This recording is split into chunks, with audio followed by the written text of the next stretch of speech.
ती तुझ्या विश्वासास लायक नाही. तो अपयशी होण्यास पात्र नव्हता. हा चित्रपट पाहण्याच्या लायक नाही. ते ठिकाण भेट देण्याच्या लायक नाही किंवा तो जिंकण्यास पात्र आहे.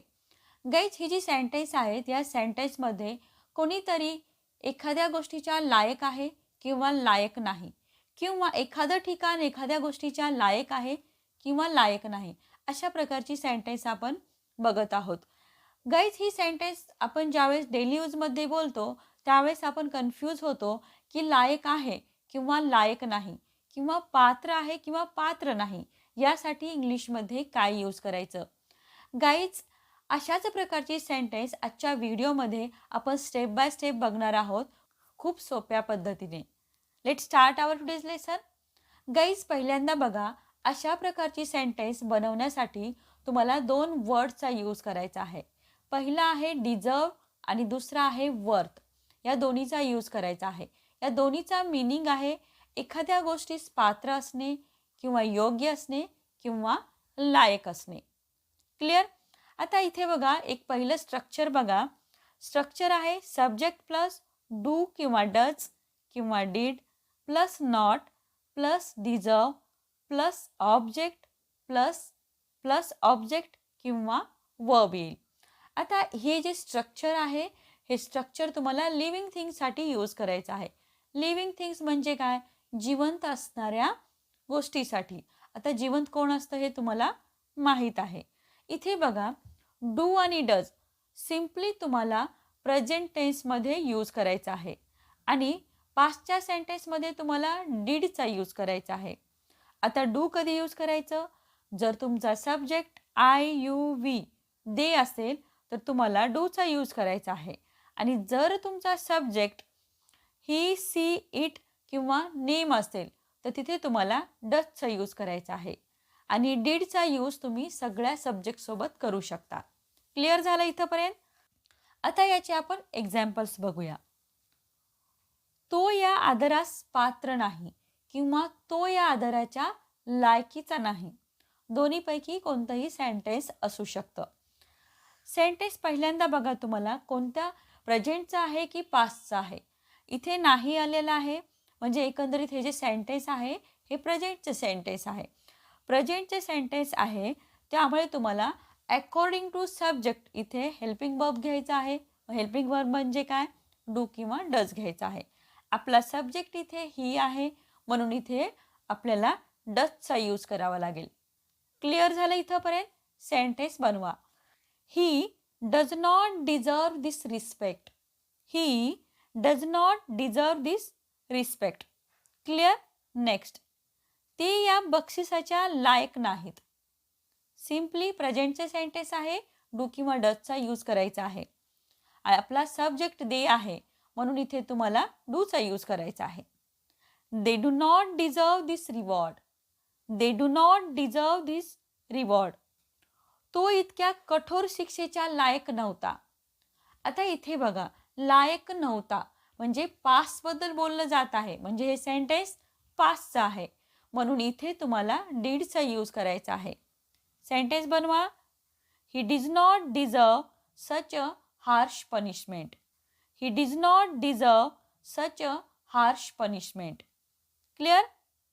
ती तुझ्या विश्वासास पात्र नाही किंवा ती तुझ्या विश्वासास लायक नाही. She does not deserve your trust. She does not deserve your trust. इथं डज नॉट का आलं तुमच्या लक्षात आलेलं असेल. आता ही झाली आपण नेगेटिव्ह सेंटेन्स म्हणजे नॉट असणारी सेंटेन्स. पण जर तुमचा सेंटेन्स जर असं असेल, तो जिंकण्यास पात्र आहे, हे सेंटेन्स कसं बनवणार?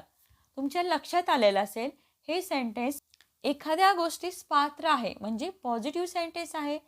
तुम्हाला पॉझिटिव्ह प्रेझेंटची किंवा पास्टची पॉझिटिव्ह सेंटेन्स बनवताना तुम्हाला काय करायचं आहे?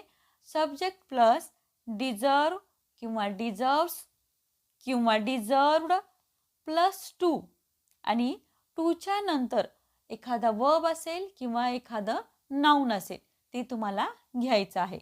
नॉटचा यूज किंवा हेल्पिंग वर्बचा यूज करायचा नाही. आता इथे प्रश्न पडलेला असेल की डिझर्व आणि डिझर्व्स कधी यूज करायचं. सिम्पली तुमचा सब्जेक्ट आय यू व्ही दे असेल तर तुम्हाला डिझर्वचा यूज करायचा आहे. म्हणजे अनेकवचनी सब्जेक्टसोबत तुम्हाला सिम्पली डिझर्व लिहायचं आहे आणि एकवचनी सब्जेक्ट म्हणजे कोणते, ही, सी, इट किंवा नेम यांच्यासोबत तुम्हाला डिझर्व्सचा यूज करायचा आहे. क्लिअर? आणि डिझर्वड तुम्ही पास्टमध्ये सगळ्या सब्जेक्टसोबत यूज करू शकता. सेंटेन्स कसं होईल मग आपलं? He deserves to win. He deserves to win. Deserves का आलं? कारण आपला सब्जेक्ट ही आहे. क्लिअर? ती आदर मिळवण्याच्या लायक आहे किंवा ती आदर मिळवण्याच्या पात्र आहे किंवा ती आदर मिळवण्याच्या योग्य आहे. कोणतंही सेंटेन्स असू शकतं. तिन्हीचाही मीनिंग एकच आहे. सेंटेन्स बनवा. She deserve to get respect. She deserve to get respect. Clear? ते सामना जिंकण्यास पात्र आहेत. They deserve to get win the match. तो यशस्वी होण्यास पात्र आहे किंवा तो यशस्वी होण्यास लायक आहे. He deserves to succeed. He deserves to succeed. ती बक्षीस मिळवण्यास पात्र होती. होती आलं आहे. सेंटेन्स तुमचं पास्टचं आहे म्हणून इथे डिझर्वडचा यूज करायचा आहे. Sentence she deserved to get reward. She deserved to get reward. I hope तुमच्या लक्षात आलेलं असेल हे. नेक्स्ट, हा चित्रपट पाहण्याच्या लायक नाही. आता हे सेंटेन्स कसं बनवायचं बघा. आता हे सेंटेन्स बघा, हे जे सेंटेन्स आहे ते लिव्हिंग थिंग्सबद्दल बोललं जात आहे का? तर नाही. तर जे सेंटेन्स लिव्हिंग थिंग्सबद्दल बोललं जात नाही म्हणजे नॉन लिव्हिंग थिंग्सबद्दल आहे, अशी सेंटेन्स बनवण्यासाठी तुम्हाला या स्ट्रक्चरचा यूज करायचा आहे. स्ट्रक्चर आहे आपलं subject plus am, is, are किंवा was were plus not plus worth plus वर्बचं आय एन जी फॉर्म किंवा नाऊन येणार आहे इथे. आता सगळ्यांना प्रश्न पडला असेल की ॲम, इज, आर आणि वॉजवर कुठे यूज करायचं. Am, is, are as it is तुम्हाला प्रेझेंटच्या सेंटेन्समध्ये यूज करायचं आहे आणि वॉजवरचा तुम्हाला पास्टच्या सेंटेन्समध्ये यूज करायचा आहे. आयसोबत नेहमी तुम्हाला एमचा यूज करायचा आहे आणि इज हे नेहमी तुम्हाला ही, सी, इट म्हणजे सिंग्युलर सब्जेक्टसोबत इजचा यूज करा आणि प्लुरल सब्जेक्ट म्हणजेच यू, वी, दे या सब्जेक्टसोबत तुम्हाला आरचा यूज करायचा आहे. तसंच तुम्हाला वॉज सिंग्युलर सब्जेक्टसोबत आणि वर प्लुरल सब्जेक्टसोबत. आता सिंग्युलर आणि प्लुरल कोणते सब्जेक्ट आहेत हे तुमच्या लक्षात आलेले असतील. क्लिअर? याचे एक्झाम्पल बघा. ॲज इट इज तुम्हाला फॉर्म्युला वाईज सेंटेन्स बनवायचं आहे. This movie is not worth watching. This movie is not worth watching. This movie हा एक सब्जेक्ट आहे म्हणून इथे आपण इजचा यूज केलेला आहे. सिंग्युलरसाठी इजचा यूज करायचा. क्लिअर? नेक्स्ट, ही नोकरी करण्याच्या लायक नाही. This job is not worth doing. This job is not worth doing. इथे पण इज का आलं तुमच्या लक्षात आलेलं असेल. हे काम करण्यास लायक नाही. This work is not worth doing. This work is not worth doing. हे अन्न खाण्याच्या लायक नाही. This food is not worth eating. This food is not worth eating. हा चित्रपट पाहण्याच्या लायक नव्हता किंवा हा चित्रपट पाहण्यासारखा नव्हता. कशाही प्रकारचं सेंटेन्स असू शकतं. आता नव्हता आला आहे म्हणून तुमच्या लक्षात आलेलं असेल की सेंटेन्स आहे पास्टचं. आतापर्यंत आपण प्रेझेंटची सेंटेन्स बघितली. आता हे सेंटेन्स आहे पास्टचं. तर तुम्हाला इथे पास्टच्या हेल्पिंग वर्बचा यूज करायचा आहे. पास्टचे हेल्पिंग वर्ब काय आहेत? वॉज आणि वर. सिंग्युलरसोबत वॉजचा यूज करा, प्लुरलसोबत वरचा यूज करा. सेंटेन्स बनवा. This movie was not worth watching. This movie was not worth watching. Was का आलं? सब्जेक्ट आपला सिंग्युलर आहे. हे ठिकाण भेट देण्याच्या लायक नव्हतं. This place was not worth visiting. This place was not worth visiting. I hope तुमच्या लक्षात आलेलं असेल की अशी सेंटेन्स कशी बनवायची.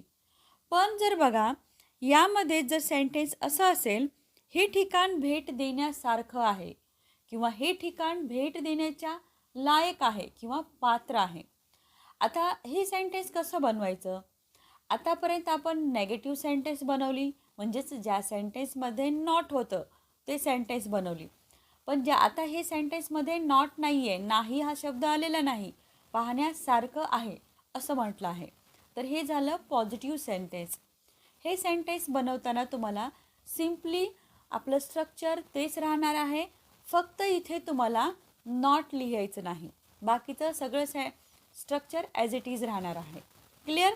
सेंटेन्स बनवा. That place is worth visiting. That place is worth visiting. हे पुस्तक एकदा वाचण्यासारखं आहे. This book is worth reading once. This book is worth reading once. I hope guys तुम्हाला याचे पॉझिटिव्ह नेगेटिव्ह सेंटेन्स कशी बनवायची लक्षात आलेलं असेल. पास्टचे असतील किंवा प्रेझेंटचे असतील. गाईज तुम्हाला यावरती जे काही प्रॅक्टिस सेंटेन्स असतील ते आपल्या टेलिग्राम चॅनलवरती तुम्हाला मिळतील. गाईज व्हिडिओ थोडाही हेल्पफुल वाटला असेल, थोडाही आवडला असेल, व्हिडिओला लाईक करा, शेअर करा. चॅनलवर जर तुम्ही नवीन असाल तर सबस्क्राईब करायला विसरू नका.